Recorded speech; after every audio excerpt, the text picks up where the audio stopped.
Hello everyone! With the 2006 publication of the book Better Never to Have Been, The Harm of Coming into Existence by David Benatar, the anti-natalist movement has gained a lot of traction as people in developed countries begin to have fewer and fewer kids.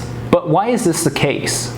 Well, today we're going to go over David Benatar's case for anti-natalism and go over his axiomatic asymmetry.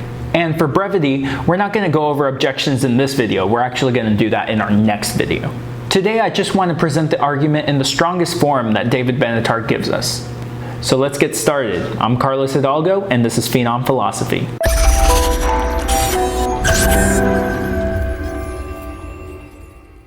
So Benatar's key argument here is based on the presence of what he calls axiomatic asymmetry. But what does this mean?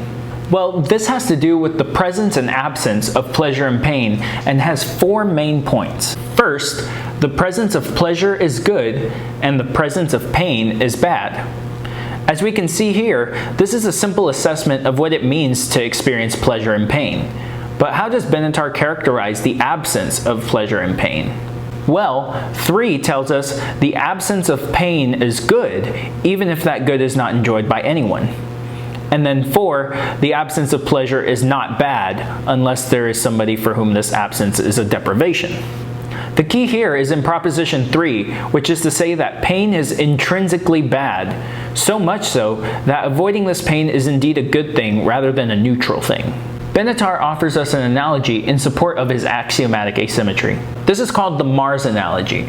So first, consider the planet Mars. If we assume that there are no sentient creatures living there, we might say that it is not a bad thing that there's no pleasure on Mars.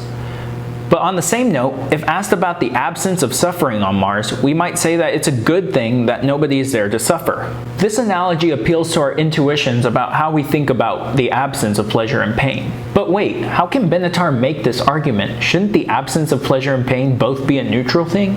Well, Benatar claims that when thinking about the absence or non-existence of pleasure and pain, perhaps our ordinary concepts don't actually apply, and maybe our intuitions can tell us more about how we think about pleasure and pain.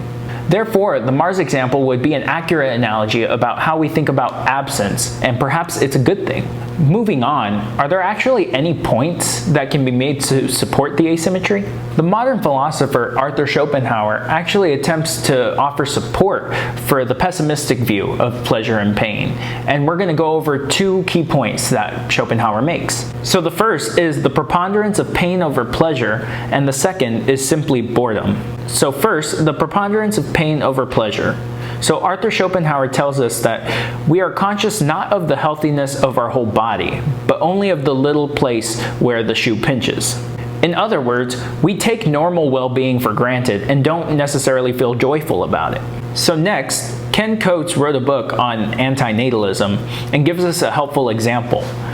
He says that, for example, the fact that I am free of a toothache does not make me feel pleased about it, but when I begin to feel the toothache, I feel the pain immediately and forcefully.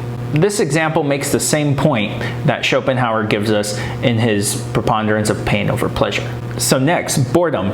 So the consciousness of our experience weighs heavily on us if we are not engaged in a mental or physical activity. So Schopenhauer tells us the striving after existence is what occupies all living things and maintains them in motion. But when existence is assured, then they know not what to do with it.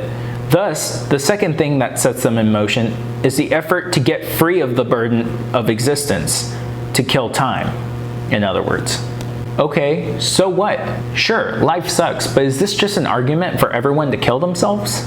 Well, Benatar says no, because once we begin to exist, we have an interest in continuing to exist. So these arguments aren't pro-mortalist arguments for everyone to kill themselves. Rather, they're arguments to show that those that don't exist don't have an interest in existing, therefore we shouldn't bring them into existence. In short, stop having children. Obviously, if everyone stopped having kids, this would lead to an abrupt end of the human species in the form of voluntary extinction. This is a sort of repugnant conclusion of the anti-natalist view, but what do you guys think of these arguments? Let me know in the comments, and next time we'll go over objections to the anti-natalist view and see exactly, are we doing something morally wrong by bringing people into existence? Be sure to like and subscribe, and I'll see you next time on Phenom Philosophy.